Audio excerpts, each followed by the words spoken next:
আপনি যদি দুবাই ভ্রমণে যান তাহলে সেখানে যে লাখ টাকার এক কাপ চা রয়েছে তা মিস করা প্রায় অপরাধের শামিল।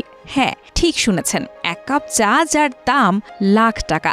চায়ের কাপের সঙ্গে মেলে বিলাস, রাজকীয়তা আর এক অনন্য অভিজ্ঞতা।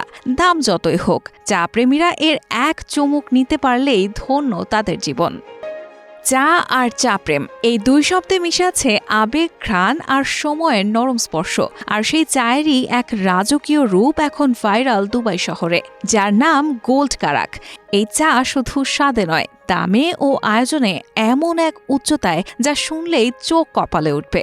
24 ক্যারেট সোনার প্রলেপে মোড়ানো এই চা মিলছে দুবাইয়ের এক বিলাসবহুল ক্যাফেতে। আর এই অভিনব চিন্তার নেপথ্যে আছেন এক বাংলাদেশি চা প্রেমী, যিনি স্রেফ চা খাওয়ানোতেই সীমাবদ্ধ থাকেননি। তিনি বানিয়ে ফেলেছেন সোনায় মোড়ানো এক ম্যাজিক কাপ, যেখানে চা যেমন জনপ্রিয় তেমনি এই গোল্ড কারাক এখন সোশ্যাল মিডিয়ায় সুপারস্টার। 24 ক্যারেট সোনা দিয়ে চা তৈরি করা হয়েছে এই ক্যাফেতে। না, এই সোনা মোটেই কাপে ডেকোরেশনের জন্য নয়, চায়ের সঙ্গে পেটে চলে যাবে আপনার। এক কাপ চায়ের দাম বাংলাদেশি মুদ্রায় প্রায় 1,60,000 টাকা। তবে শুধু সোনার চা নয়, সোনার কফি, সোনার গুঁড়া দিয়ে তৈরি ক্রোসও এই ক্যাফের অন্যতম আকর্ষণ।